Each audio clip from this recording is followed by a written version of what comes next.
Hello everyone, it's that college football guy here with a video. I'm in between loads right now. Yeah, made it back to Jacksonville. I'm delivering. I'm actually sitting here in the warehouse waiting to finish my 30. So I thought I'd get this video in real quick, which is the preview for today's games here on Thursday, the official start of week 1 of the college football season. Oh my goodness. What's it going to be? Well, I'm going to go through some games here, but I'm only going to really feature 2 that are happening today. But some of the games that are happening this week that are pretty much going to be blowouts for everybody at home. It's pretty easy to figure out. It's the non-con schedule. South Carolina State at UCF. That's a 7 p.m. kickoff game. Central Michigan at Oklahoma State. Oklahoma State should win that easy. Ball State at Tennessee. My Vols should beat them up. We'll see how good Hendon Hooker's doing right now.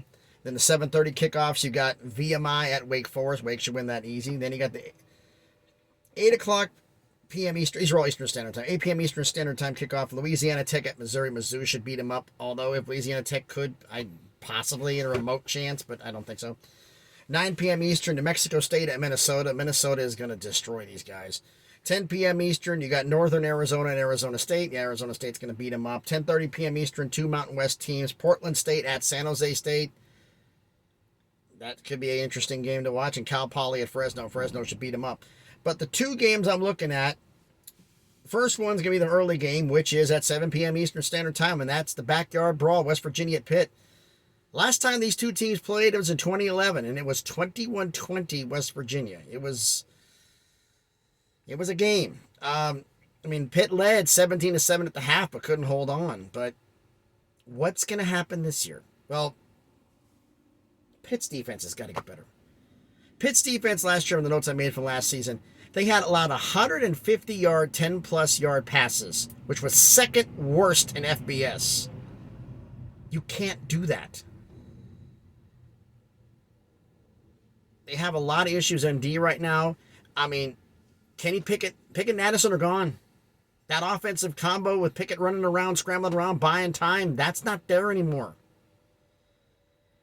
And then you got the stat about JT Daniels. JT Daniels, the main thing for him is not getting hurt, is keeping the pocket clean with him. Keep the pocket clean. So the fact is, JT Daniels, when the pocket is clean, last season he has a 91.3 passer rating, which is top 15 in the country.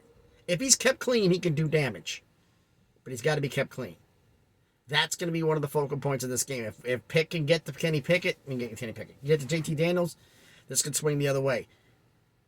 This is going to be a great game, standing room only. It's going to be crazy. What I think is going to happen? The same thing that happened in 2011. The score is going to be a little bit different, though. I'm calling it 28-24 West Virginia. I'm calling West Virginia to win the Backyard Brawl again. And hopefully we don't have to wait till, 2011, 2022. Hopefully we don't have to wait till 2033 till it's played again.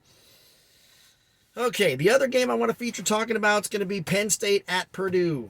I have a lot of people saying, oh, Purdue's going to beat Penn State. Purdue, they got the offense. Okay. First off, about Penn State's defense. They do have some issues. Last season, they were 6th in the nation in scoring defense, but 6 starters left for the NFL. That's big. That's a big bunch of loss. But you gotta understand one thing. P.J. Mustipher, who got hurt, he's back. And he plans on wreaking some havoc. And Purdue's offense, for all they scored, they're going to need 400 yards passing to win that game. It's going to need a phenomenal game to be, even though they're at home, they're going to need a phenomenal game. Do you really, Purdue realistically need like 27 points to beat Penn State. Do you think they can score that much? Even with the defense, a couple of players on there, I forgot their names off the top of my head, who didn't play at all last year, are going to be asked to step in and do minutes this season. That's going to be big, and they're probably going to be taking advantage of. So that's going to be one of Purdue's advantages. But it's going to take a Herculean effort from Purdue to pull it off. Well, if you watch my Big Ten video, I'm sticking with my prediction. Penn State wins like they did last season. They start off with a win on the road. 31-21 Penn State. They're going to win at Purdue. That's my prediction for this. So, no, it's going to be crazy. The Backyard Brawl is going to be fun. This game will be fun. Most everything else on the schedule is cupcake blowouts this week. But there are some good games. Tomorrow's got one game scheduled. There's one college football game on Friday.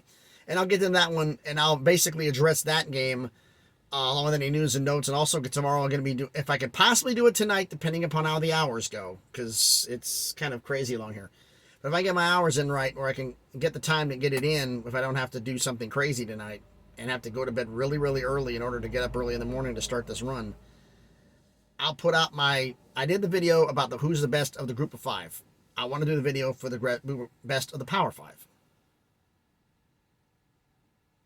And there's something else I'll get into about a little simple thing. And I'll just get into it right now rather than make a video about it since I'm right here. Now, you know what? I'm not going to ruin it. I'm going to save it. A little tease. I got to do something for this channel, right? But anyway, tell me what you think right there. Who do you think? I mean, most of the games are cupcakes. Like I said, I looked at all the games on the schedule here. I mean, Penn State and Purdue is going to be competitive. We know the Backyard Brawl is be competitive. And everything else is pretty much blowout city.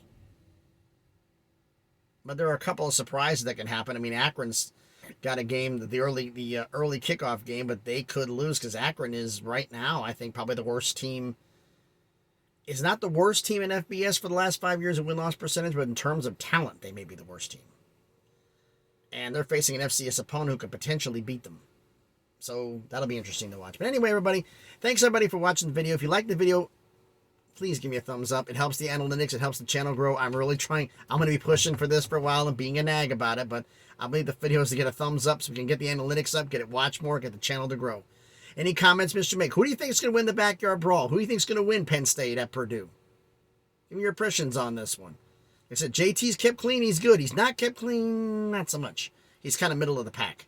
So, let me know what you think. Comment down below. And if you like the video, please, everyone, subscribe to the channel. I want to get this channel to grow. We can do something great here, hopefully. I'd love to do that. And as always, everyone, please be good to each other.